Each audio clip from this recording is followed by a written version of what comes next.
What's up, vinyl community? It's your boy Chris, coming at you live as always from the man cave.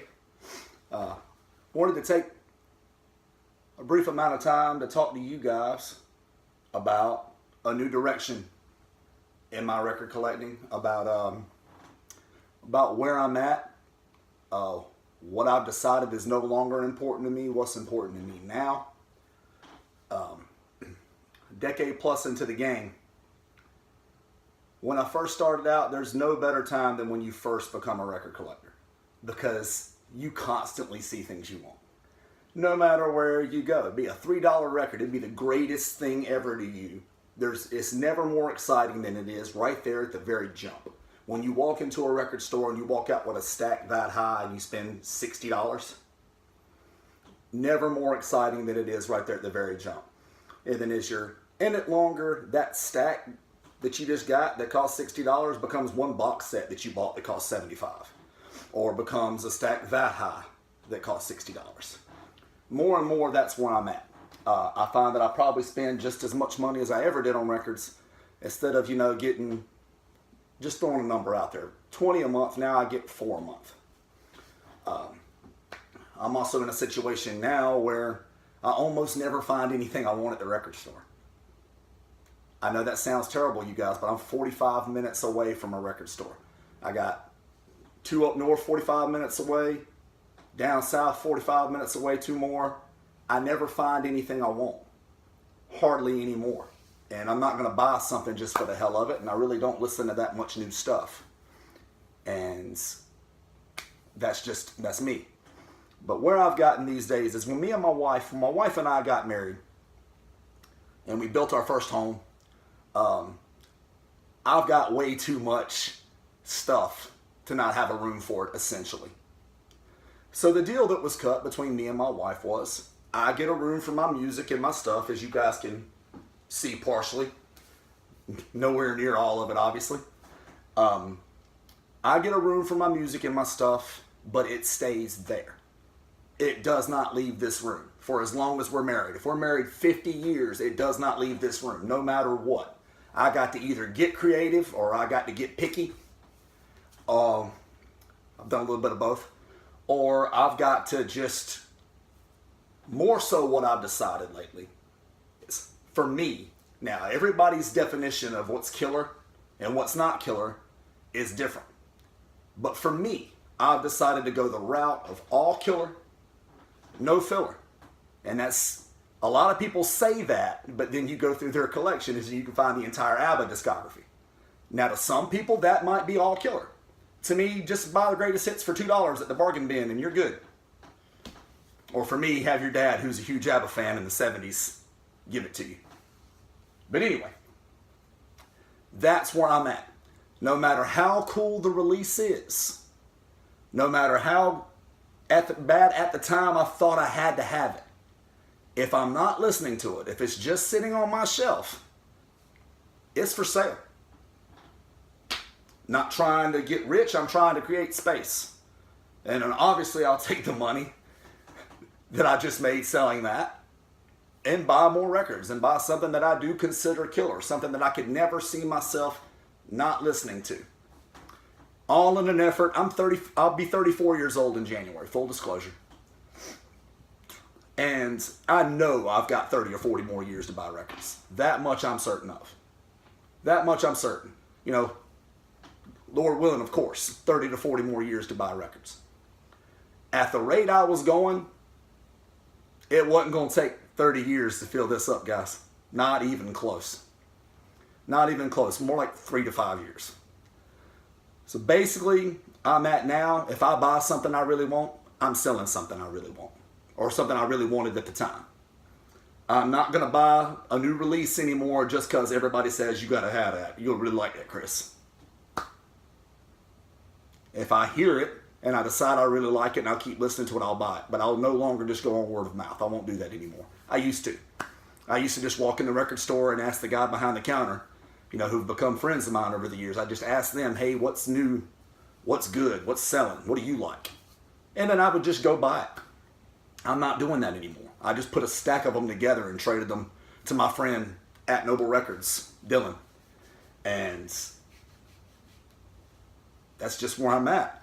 I just traded every Pink Floyd Japanese press that I had, which I used to be a lot, but two. I kept my Dark Side, I kept the Wall. Everything else got traded. I just traded every Led Zeppelin Japanese press that I had, which I had all but one. I traded them all. I still love Led Zeppelin. Don't get it twisted. It was no longer a priority to me to have a uber expensive Japanese press of every single one of them. I knew I could make money off of them. I'll still keep Led Zeppelin in my discography. I just traded every Bob Dylan bootleg series box set that I just had. Again, super cool. When they come out, I had to have them. I listened to them one time a piece and don't even look in their direction. Hadn't looked in their direction since, until I was putting some stuff together for trades. So, not saying I won't ever have them again, but I doubt it. I didn't listen to them the first time. I just traded a Celebration Day Led Zeppelin box set that had been sitting on my shelf for like 4 years sealed. I never even opened it. I don't think I ever looked in its direction. Studio albums are usually where I'm at. I just traded every bootleg I owned. I used to think, oh, this is a bootleg. This is super cool. I have to have this. Nobody else has got it. Look how cool this looks. And then I throw it on and the sound sucks. I'm just going to come on out with it. I know there's a lot of you guys watching me right now. One guy in particular, my friend at Noble Records, Dylan, loves bootlegs. Loves them. Oh my God, loves them. You ever want to make Dylan's day, trade him a box of bootlegs. He'll love you. He'll love you. You might get a shout out on his next vid. You might. But I had literally, I'm going to say easily over 100. I have none now. They're gone. I didn't see the point. I didn't listen to them. Sure, they look cool. People would come through the house and they would thumb through them and be like, oh man, this is so cool. And I'm like, give me $10 and it's yours. That's just where I got. I'm over the having stuff just because people think it's cool. I'm over the trying to impress people with my collection. Now, what I have will still impress the right group of people, but that's not what I'm going for. I'm not trying to put a super neat pressing on Instagram just so I can get 300 likes. I'm not about that. I want what I know, what I listen to now, what I know I will listen to going forward, and I want the heat. I want the smoke in my collection. I want all killer, no filler. And I sell stuff like, I'm selling stuff like all my Led Zeppelin Japanese pressings and all of my Pink Floyd Japanese pressings and my Bob Dylan box sets. I sold my entire Smashing Pumpkins discography. Full disclosure, I really don't like Smashing Pumpkins like that. Not really. I'm not a big fan of Billy Corgan's voice. Never really have been, and that type of music was done better by better bands. It was done better by Nirvana, Pearl Jam, Soundgarden. I can name several more. Alice in Chains. It was done better by them, in my opinion. I sold all my Radiohead records. Full disclosure, I don't like Radiohead. I tried to. I wanted to. I thought it was something that I should do. I had like 6 Radiohead records. They're all gone. I tried. I don't like Radiohead. Again, nothing against their songwriting or their musicianship. It just bored me to tears. Full disclosure. For a lot of you who've probably already clicked out of this video, it was real. For a lot of you who already hit the unsubscribe button, it was real. But stay with me. I'm just trying to be fully honest with you guys. I get rid of all that stuff so that I can own stuff similar in the stack that I'm getting ready to show you. Steamin' with the Miles Davis Quintet. That's an original mono. It ain't cheap. You're gonna own it, and for me, it's probably top 3 Miles Davis records for me. I love it. I adore it. And I wanted it. I had to have it. I know I will still listen to that record 30 years from now. I know I will. I might listen to it today. That's where I'm at. I know I'm going to love that record forever, so I have to have it. So I traded a bunch of stuff I didn't have to have and got it. Very expensive. Didn't cost me a dime. Just cost me a stack of wax I wasn't listening to. Miles Davis, Bags Groove, original mono pressing. Again, I know I'm going to listen to this. I know I will. Forever. Now, does my wife like jazz? No. My wife likes 90s alternative and grunge top 40 radio, which again, I do too, but I don't fiend for it like I used to. I don't have, no need really to own all that stuff on vinyl, really. All you have to do is turn on the damn radio. So, especially when you got Sirius Satellite, I mean, if that's your lane, there's more, man, there's so many channels for that shit, it's insane. Anyway, Charles Mingus, Black Saint and the Sinner Lady. This is an original stereo, and you can eat off of it. If you want to own stuff like that, and you're me, you can't. I don't want to own stuff like that and Radiohead. I listen to that. I don't listen to Radiohead. So if I have to sell my Radiohead discography to buy that, done. Deal. Signed, sealed, and delivered. This next one, Willin' and Dylan. Frank West Prestige All-Stars. Original mono, guys. You never see this. Never see this. I got an opportunity to have it. I put together a box, sold a bunch of stuff, got in touch with the guy who made me the offer to buy it, closed the deal. All it cost me, again, was making some moves and selling some records I wasn't listening to. For me, worth it. Absolutely worth it. This next one, shout out to my boy Dylan, Noble Records on this one. Out of the Blue, Sunny Red. This is an original mono, Blue Note. Guys, you can eat off of this. The sleeve is perfect. The record's perfect. It's gorgeous. It's beautiful. And all it cost me was a box full of records, bootlegs mostly, of Dylan, if I recall, that I wasn't listening to, didn't care to listen to. Stack full of bootlegs for one record. Now, if that's not downsizing, I don't know what the hell is. Something else. Original mono, Cannonball Adderley. Look how clean that is, guys. And when they're that clean, they're not cheap. Again, put together a stack full of shit I'm not listening to, get that out of my house, put that into my life. I'll still listen to that 40 years from now. When I am losing my hearing, I will still listen to that. I will still crave that. Sonny Rollins, Way Out West, original mono. I got lucky on this one. I found this one to somebody who didn't know what they had, evidently, for $38 on eBay. I'm not even going to act like I broke the bank for this, but it's worth way more. There's no reason for me to put on a front for you guys. I just got lucky on this one. Tell me how often you see this. Sun Ra, Nothing Is. Immaculate condition. Wasn't cheap, but I wanted it. Put together a box of stuff I wasn't listening to. Got it out of my life. Made the deal for that. But these last two are big deals for me. Going to thank a couple of people in the next couple that I share you. These are grails. The last one in particular is a grail. But they're ones, I mean, you're not going to run into these every day. John Coltrane, Lush Life, original mono. You're not going to see that every day. Again, make some deals. Got some stuff I wasn't listening to out of my life. Brought this in. This last one, I've got to thank a couple of people. Without a couple of people, I would have never made this deal happen. This record that I'm getting ready to show you is approaching the $1,000 per VG Plus copy that doesn't have split seams that you find on eBay. It is approaching that. You never see this. You're not going to dig through a bargain bin and find this. It's not going to, I'm sure it's happened to somebody, damn it, but it ain't me. It ain't me and it ain't anybody I know. And I know a lot of people that dig through a lot of damn records. Dylan, you can holler at me, let me know if you've ever found this one out in the wild, but something tells me that if you had, you'd have hollered at your boy.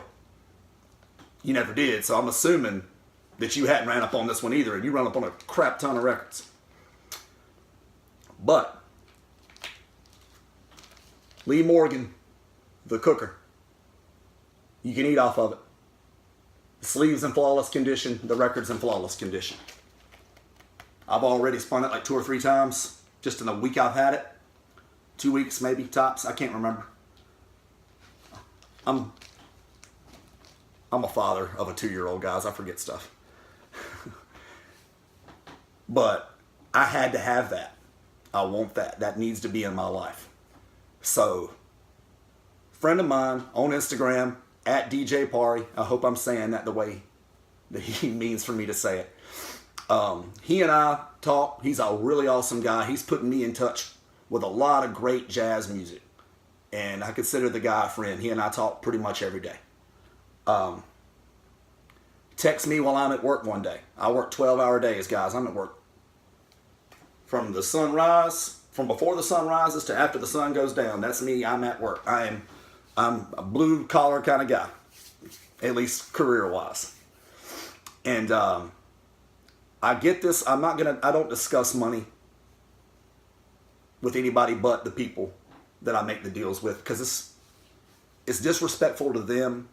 And I don't ask anybody what they spend on stuff. So let's just say it was a steal and it wasn't $1,000 that it's starting to go for on eBay now.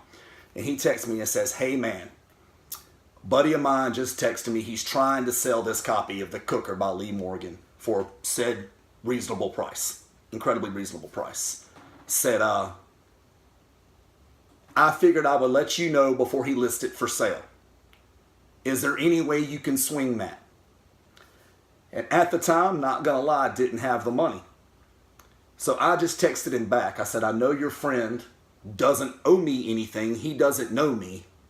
But ask him if he will hold it before he puts it on sale publicly for a day. Give me an opportunity to make some moves, to sell some records, to free up some money.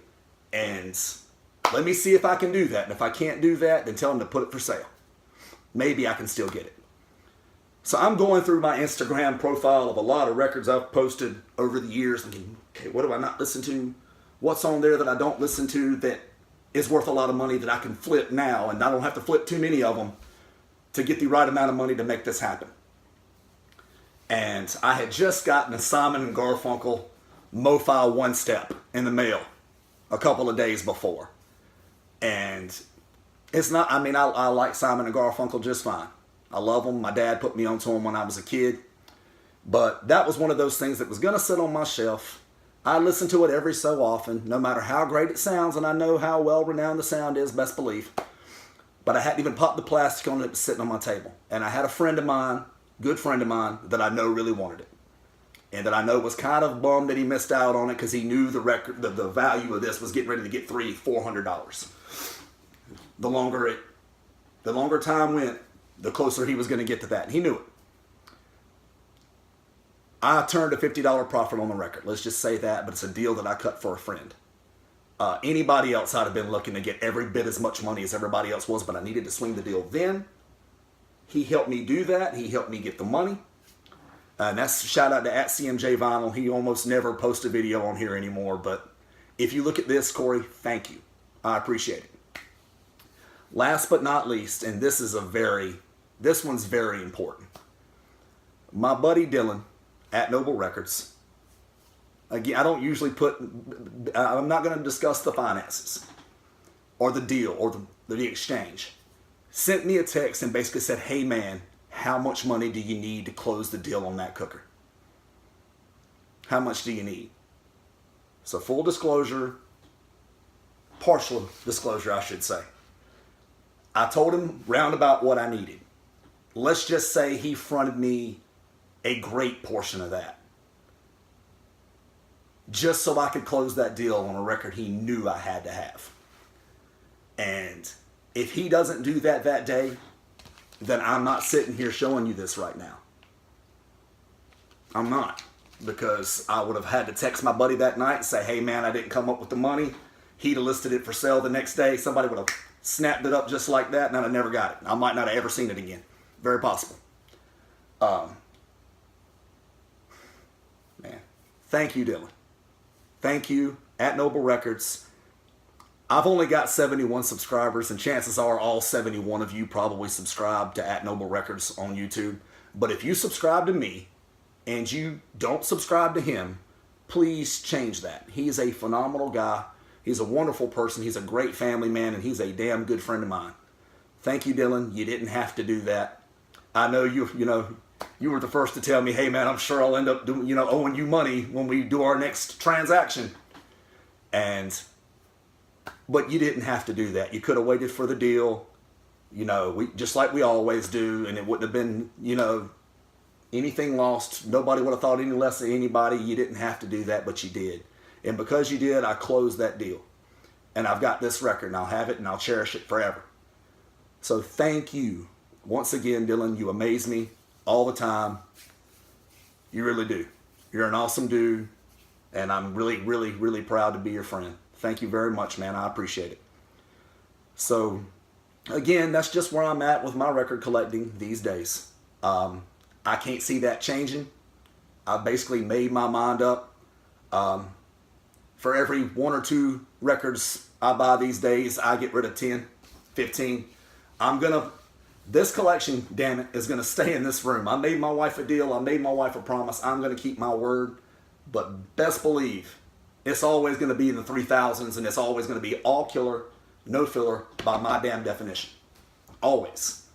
There are a bunch of you who would come in and dig through this and see, okay, Frank West and Lee Morgan, yeah. Where's your Led Zeppelin Japanese pressings?